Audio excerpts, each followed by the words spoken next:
All right, good afternoon. It was imperative that we got you guys in here today. We have to realign some expectations that we set for you guys at the beginning of the year. We recognize that a lot of you have transferred in since the first time we had our huddle with you guys. So it was imperative that we got all grades 9th, 10th, 11th, and 12th in here today to talk to you guys, set these expectations, and also give you a clear picture of where we are today. I don't think some of you, not all of you, understand the importance of a high school diploma and what your life will look like if you don't gain it within the next 4 years. I will wait.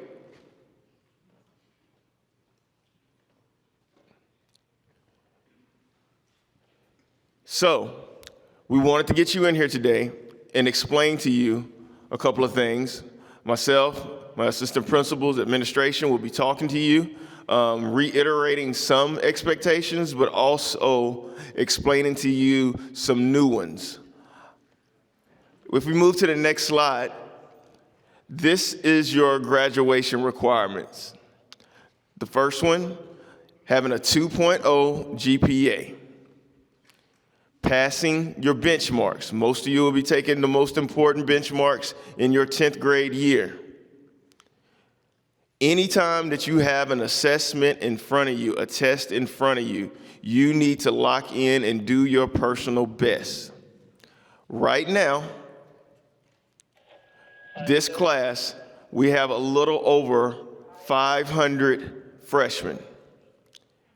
In my sophomore class, it's about 425. My junior class is right at 400, and my senior class is 375. If you listen to me, you notice that every year the class gets smaller for several reasons. People do move, but a lot drop out, a lot quit, a lot of figure out I'm not going to be able to make that 2.0 because they messed up their first semester their freshman year. Right now, we're sitting in here, and this is not a joke, this is serious. Some of you know who you are because you're gonna be looking. I have freshmen in here that have GPAs less than a 1.0. You've only had one semester here. It is harder to build your GPA up once it's already dropped to that point. I had juniors and seniors this year that had GPAs less than a 2.0, and we recognized that they were not going to get that 2.0, and I coached them and I talked to their parents about putting them in another environment in order for them to be able to be successful because they were not going to get that here in the time they had remaining here. I have seniors, about 20 right now, that are still stressing because they didn't pass benchmarks that they should have passed in 10th grade. And every time Ms. Jones offers 8 times a year, every time she offers it, they're having to come in the PPA and take that test, and they are in there praying. I have some that get it, and when they get it, the stress goes away, and they're crying with excitement because they finally did it. But a lot of these kids, when I'm talking to them and I'm hearing their story, they regret their freshman year because they didn't go to class on time. They skipped. They hanged out in the bathroom. They just walked around. They spent too much time in ISS or getting suspended for doing stupid stuff. Freshman year is important. It's not you just come in here and you figure it out and you know what, I got time. You don't. You don't. It's only 8 semesters. 8 semesters. You've already burnt one. You got 7 left to meet the minimum requirements. 2.0 GPA. Pass your reading and your algebra benchmarks.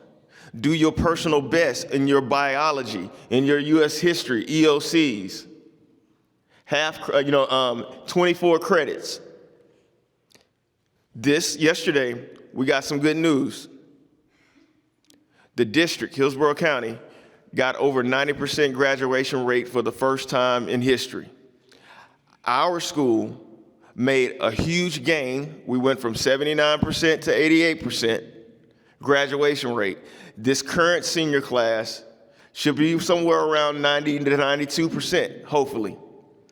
Then that following year, we're hoping to get it higher and higher and higher. We want each and every one of you to graduate in 4 years. You should want to graduate in 4 years.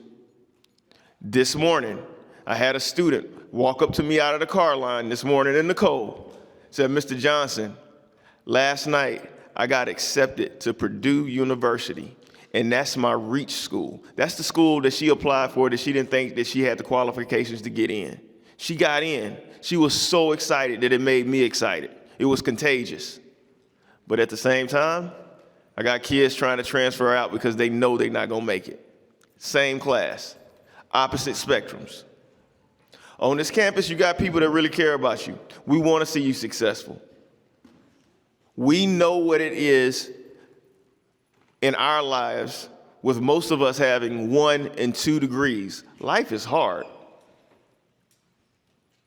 Life is really hard when you don't have anything to show for the time that you spend here.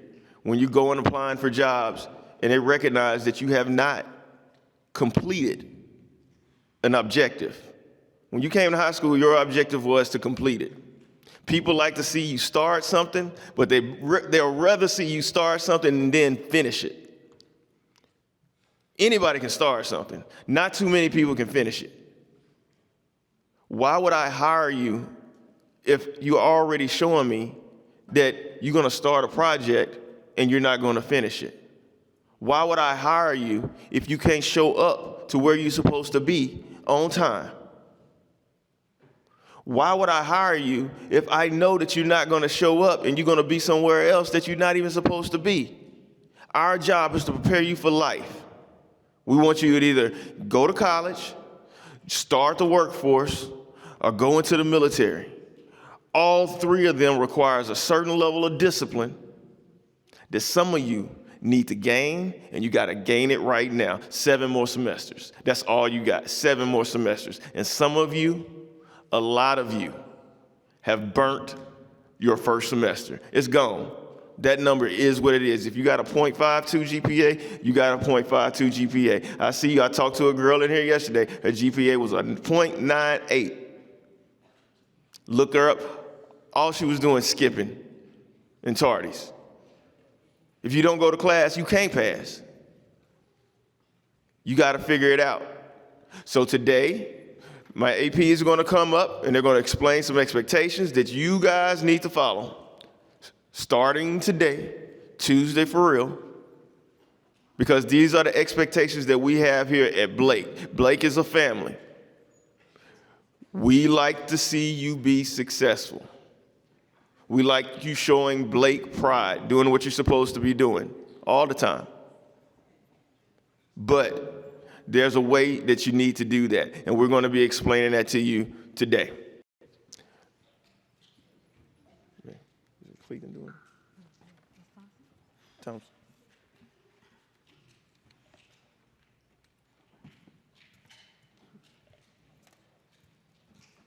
You got Cleveland's one. Okay. I'm not going on. So basically right here, these are, if you have not already, some kids don't know who their administrators are and what they do. Mrs. Jones is the assistant principal for curriculum, and you see all of her responsibilities. I am the assistant principal for administration. Mine fall under discipline, athletics, and campus activities. Mr. Cleveland and Ms. Robinson, those are your assistant principals in student affairs, and they deal with obviously discipline, parking passes, bus passes, behavioral concerns, and supports. So they are sanctioned off or sectioned off from A through L and M through Z. Mr. Cleveland has the front half. Mr. Robinson has the second half of the alpha. Next slide. So one thing that's important is that we need to keep students in the classroom, and we're trying to do that by using restorative practices and approaches to curb that behavior. We want to provide support for students and families and provide strategies for you to help students achieve your 3 E's. That's education, enlistment, or employment. Those 3 E's, those are the 3 things. Everybody in here is not going to college, okay? And that's no problem with that. If you want to go to, as long as you're doing something productive, we want to get you there, but we got to get you across the stage first. Mr. Cleveland has given out coded passes for destinations that students are supposed to go to. Students have a colored pass. Students should only use the restroom pass to go to the restroom. You don't use the restroom pass and then you're in the cafeteria at lunchtime. You don't use the restroom pass and you're down in student affairs. You don't use the restroom pass and then you're going to the nurse. Use the restroom, use the passes that are designated for you to go to the designated areas. IDs should be on you at all times. We're not accepting, I left it at home. And when are you supposed to go get your ID if you don't have it? I can't hear you. Like at the beginning of the day. We should not have kids going all the way through the day with no ID. And I don't care if it's 7th period or 8th period. If we find you without your ID, we're going to put you in ISS. You need to have your ID on you at all times so that we know, 1, that you are who you are, and 2, that you belong on this campus. Believe it or not, we've had students that have been on this campus that should not have been here. And that ID is one way of assuring that that does not take place. Again, sub passes are only for the restroom and nurse. That is it. So if you have a sub and they give you a pass, those are the only 2 places you're supposed to go. Okay, and that's a change. Mr. Cleveland changed that from previous year. Tardies, you're not even going to know this is going to hit you.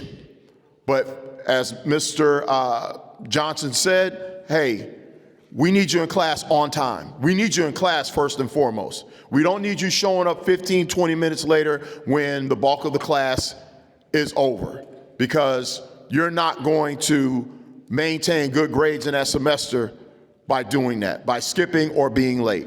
5 tardies generates a referral, okay? And that may be a student conference. 10 tardies generates a referral. 1 day of ISS. 15 tardies generates a referral. 2 days ISS. 20 tardies generates 1 day of ATOS and a referral. Because at this point, you're not learning your lesson. You're taking your time and hanging out. 25 tardies, again, generates 2 days ATOS with a referral. It automatically goes in.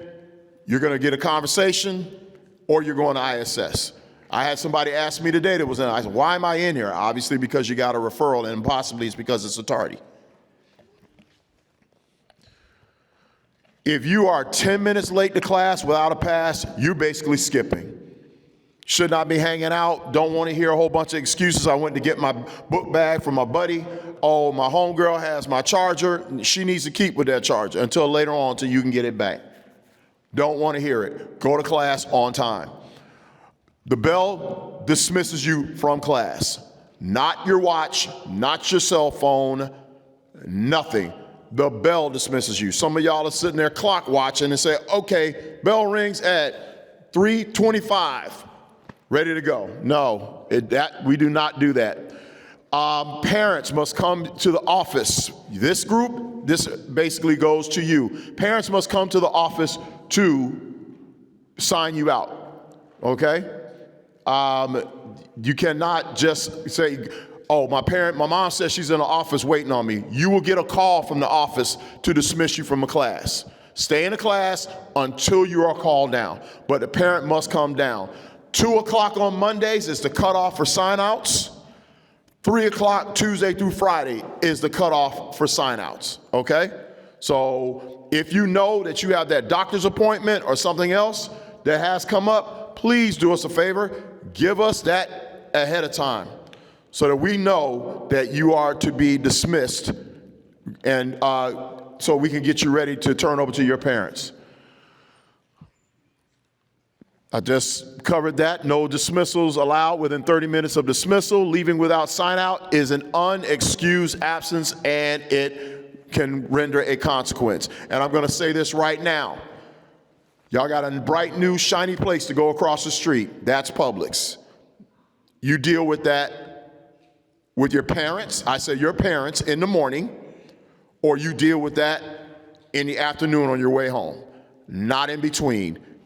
Can we go over to Publix during the day? No. Morning, afternoon. Morning with your parents, afternoon on your way home. And let me be clear. Anything that takes place on that property that is out of line, especially if it involves law enforcement, you could possibly get a school consequence. Unfortunately, we had some individuals to find that out the hard way. And we have tried to strike a very good relationship with Publix, okay? And we want to continue to have a good relationship with Publix. We also want Publix to keep us in a good light with them. You are their customers. We want you to patronize them, okay? But you got to do it right, and you got to act right while you're over there. I'm just putting that out there because, as I said before, I don't want you all getting caught up in unnecessary drama across the street. Wireless devices must be powered off or in airplane mode and placed inside your book bag during instructional time. This includes everything that is listed there. No charging electronics should not be charged in there. And of course, we get that usual argument, well, why are you tripping? Ms. Jones allows us to do in her class. Sorry, I'm picking on you, Ms. Jones, but Ms. Jones allows us to do in her class. I'm not gonna say what Ms. Jones does in her class. I'm gonna say what I do in my class. Don't pit one teacher against the other because it's not acceptable. If they tell you not to do it in a class and you choose to do it anyway, you are being defiant at that point.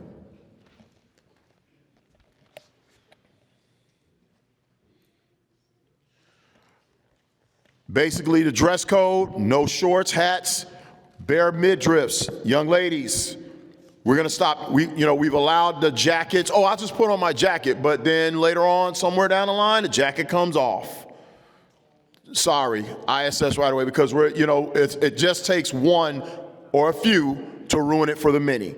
And unfortunately, the few have ruined it for the many, where we could give you that option, but as I said, the few have ruined it for the many.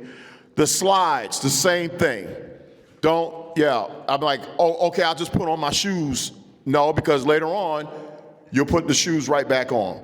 We're over arguing about that, okay? So the slides are not allowed. Bring your shoes only, okay?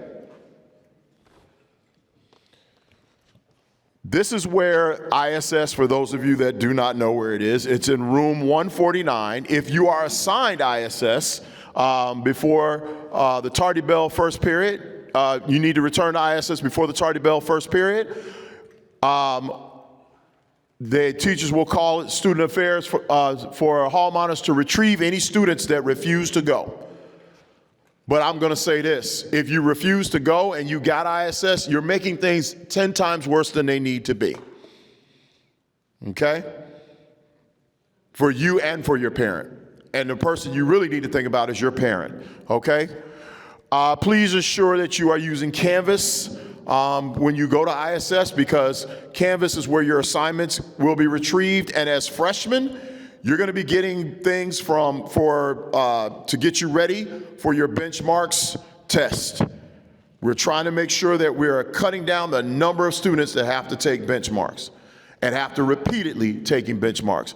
Please follow the expectations of ISS, because if you get kicked out at that point, it's defiance once again, if not following along.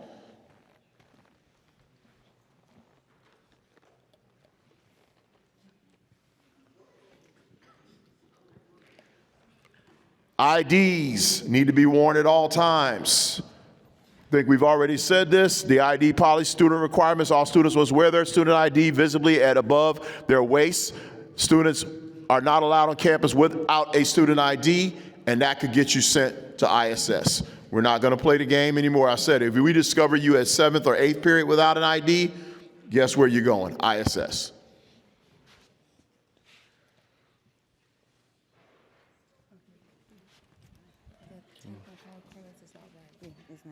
That's not correct. All right, so listen up really quickly. Mr. Johnson did a very good job of explaining the expectations and where you need to be as far as a ninth grader. So at this point, we really need you guys to take seriously your courses and preparing yourself for your benchmarks. You have to, your 10th grade year, by your 10th grade year, or whenever you take Algebra 1, you need to pass that EOC with a 3 or higher. ELA, when you take it 10th grade, same thing. You need to pass it with a 3 or higher. So, okay, so you're thinking to yourself, okay, Ms. Jones, I'm in 9th grade. What do I need to do as far as 9th grade? Still, your goal is a 3 or higher. If you left 8th grade with a level 1, we need to see some type of learning gains from you. We should see you do better than what you did when you left the 8th grade. When you're taking your PM1 and your PM2 tests, we should have seen growth from PM1 to PM2. If you just blew the test off and didn't take it seriously, that's a problem. Because what it's saying is that you need some like real definite supports in those areas, or that you just didn't take it seriously. So PM3 is going to be fast approaching at the end of the school year. You need to read every passage and take it seriously. If you're in Algebra 1, you need to make sure you're learning all that you can, so when that test comes, you can go ahead and knock that Algebra 1 out. If you're in 1A, again, you should be taking that seriously and learning all what you need to learn, because it's going to lead to Algebra 1B. And when you get in Algebra 1B, you will be taking that same EOC. If you don't start taking things seriously and taking class seriously and getting to class on time, you're going to struggle when you get to your 11th grade year and you say, oh, wait a minute. You know what? I do want to go to college. Or, you know what? Wait a minute. I do want to go to the military. Or I do want to get a job. As Mr. Johnson says, any of those, you need a high school diploma to be that area of support to just give you the basis of what you need. If you are struggling in the areas of reading, math, if you're taking bio, we're going to be starting ELP during lunch periods. That is your opportunity for you to go and get some help and support that you need for you to get where you need to be. I will be sending home information to your parents, letting them know that, hey, this is what we're offering to you. The ones of you who started off really bad, bunch of F's on your report card, yes, I will be having conversation with your parents as well. At this point, with the ending of this semester, you should right now be sitting at 3.5 credits on your report card. If you do not have 3.5 credits, that is a problem. You have a lot of work to do. So I said all of that to say this. You need to start working towards graduation and taking things seriously, so then everyone in this room can walk across the stage. Do you have any questions? Come and see me, and we'll work with your guidance counselor to try to work out a plan. We only have 5 minutes. Just real quick, we need to encourage you, if you're going across the street to Publix, please make sure you use safe paths. The safest path over to Publix is underneath the underpass and up that sidewalk. All righty, so we've got about 5 minutes left. First off, do any of you know who I am? No? Anybody know my name? Oh, someone knows my name. I'm Miss Johnson, right? So all of this time, you've heard the student expectations at Blake, meaning we're asking you to arrive to class on time, we're asking you to wear your ID, we're asking you to pay attention to your grades. So if we have expectations, if you don't follow them, there are consequences. But on the other hand, if you do follow them, there should be rewards. So that's where I come in. So Mr. Cleathan and I are kind of like two sides of the same coin. Our principal sets expectations to keep us all safe. Your AP is going to assign consequences to help you learn from your mistakes. And if you do follow directions and do the right thing, next slide, we're going to reward you points. So overall, we're asking you to show respect, responsibility, and pride. That can look like arriving to class on time. That's showing respect to your teacher and to your lesson. Taking responsibility means downloading the Focus app, looking at your grades. How far am I from my level 3 that I need to graduate? And showing pride is in completing your assignments at a manner that you can be proud of. Next slide, please. All right, so there are 2 things I need from you today. The first, if you have not yet, please take the Panorama or Continuous Improvement Survey. You're gonna log in through Clever. There are like 30 questions. It's probably gonna take you 10 minutes. Next slide. But if you do that, I will give you 15 PBIS points. So overall, if you already did it, come and see me Monday in the lunchroom where I'll be rewarding kids for academic achievement. If you made honor roll, if you made principal's honor roll, I will be rewarding students. Come and talk to me, say hi. If you do it, you get, so focus points, how do you get it? Teachers can award them to you. If you answer student surveys like you are doing now, I will give you points. What do you do with the points once you got them? What is it? The PBIS store. And watch this. Where's the PBIS store? Right by the cafeteria. So that's a really good question that he asked, and as a teacher on this campus, I can give him points. So the next time you come and see me, I have 10 points for you. Do you see how easy that was? Right? It's your responsibility. If you're meeting expectations, remind your teachers. Are you giving points for coming on time today, miss? I finished my assignment.